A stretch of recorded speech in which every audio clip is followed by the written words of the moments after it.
Hi, my name is Orchi, and on this channel, I talk about books I've been reading. Usually fiction, but not always. Can be too rigid about that kind of thing. And I also talk about my thoughts on the books. um, but today, I wanna list some books that I think anybody who needs a guide to, or just a sense of camaraderie with, while they're camaraderie with, while they're spiraling into insanity. Very niche, very specific, but that's the list. And in that vein, starting off strong, I want to talk about a book with a very pretty cover, The Goldfinch by Donna Tartt. I think most people would know Donna Tartt from her probably more famous book, The Sacred History. And but I haven't read that. But I did read this one. And well, if I had to sum it up real quick, I would say it's sort of a coming of age story. And the entire book focuses on one guy, Theo, and it starts out when he's in his preteens and ends when he is in his mid-20s. But anybody who has read this book would probably agree that as much as it is about Theo coming into his own and getting older, it is also about him spiraling into insanity multiple times.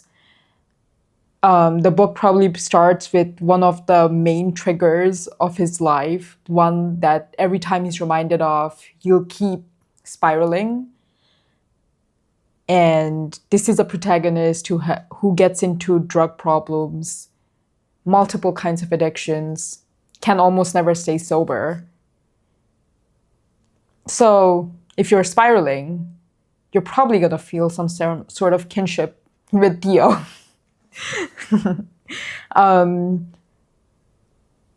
He's also somebody who tends to spiral into depression, just so you know. But I guess you would have seen that coming, given the other things I've mentioned about Theo. This is a very well written book, by the way. Donna Tartt can definitely write. And it's very immersive. There's a lot of intricate details and descriptions that really, get their hooks into you and sink you into the world. And I wouldn't say that Theo is a particularly likable character, but you're certainly gonna feel everything he feels and be very deeply wedged into his often disturbed head. So this book really fits the bill. And again, I really want to appreciate this cover because it might just be one of my most favorite covers. And this is an actual painting, just as a fun fact. Moving on. Rebecca by Daphne du Maurier. This is the original classic spiraling book. The entire book is very creepy.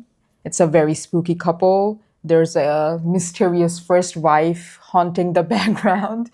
And if you want to be either delusional or go slowly but surely insane, you're going to vibe with this book very well. I don't want to give too much away, and most people probably do know something about it because Rebecca is just so very famous. But while we are talking about Rebecca, I also want to mention another book by the same author. It's more of a novella, actually, and it's called Don't Look Now. Also very spooky, makes you question your sanity at every turn, and really gets you grappling with reality alongside the protagonist. I don't really have a copy of it, but also by Daphne du Maurier, also worth looking up, especially if you like insane characters or are insane yourself. One and the same thing. Moving on to my next rec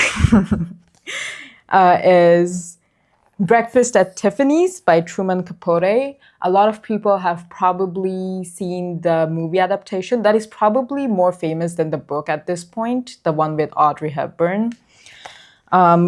So anybody now associates the title Breakfast at Tiffany's with that image of Audrey Hepburn in that sleek black dress and that very fancy updo eating a croissant.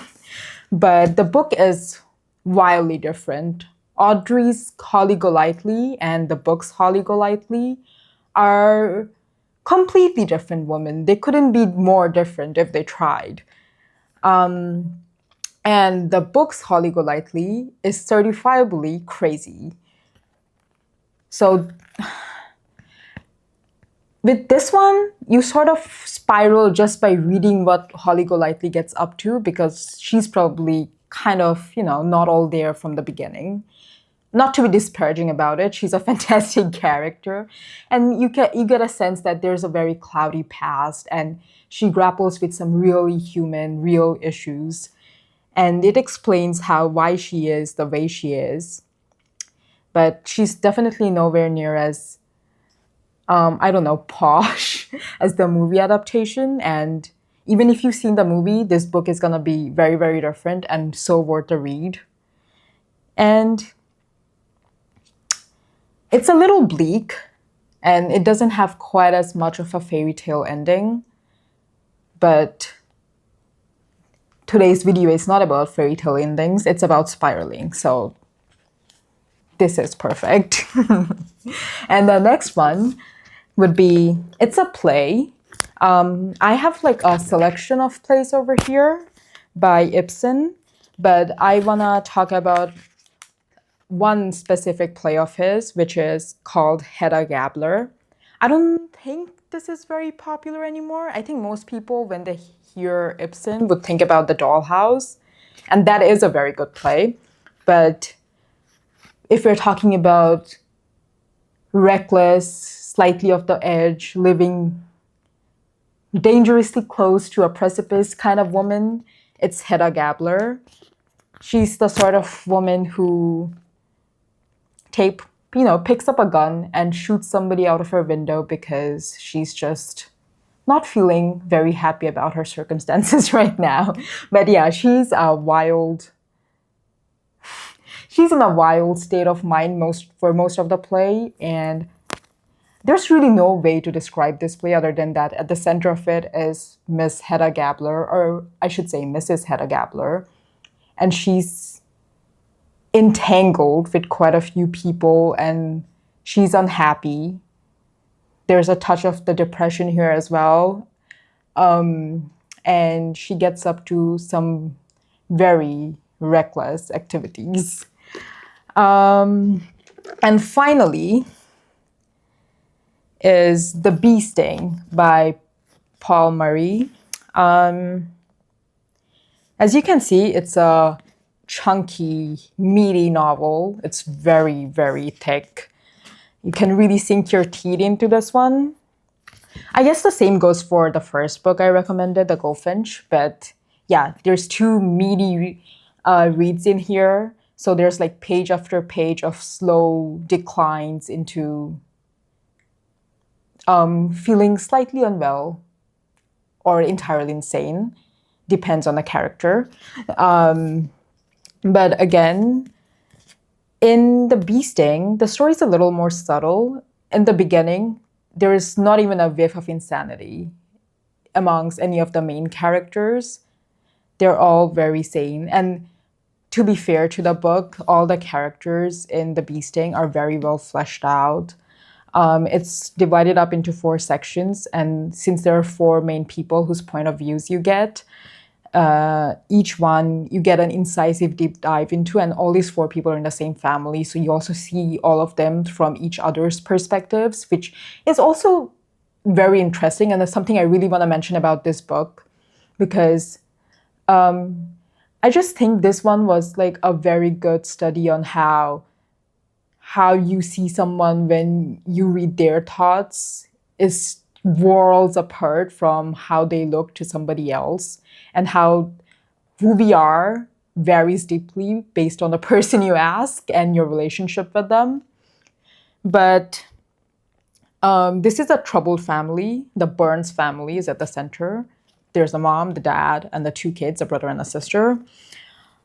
And they were a well-to-do family, but they have kind of hit a rough patch. And it's making them all come unraveled a little bit.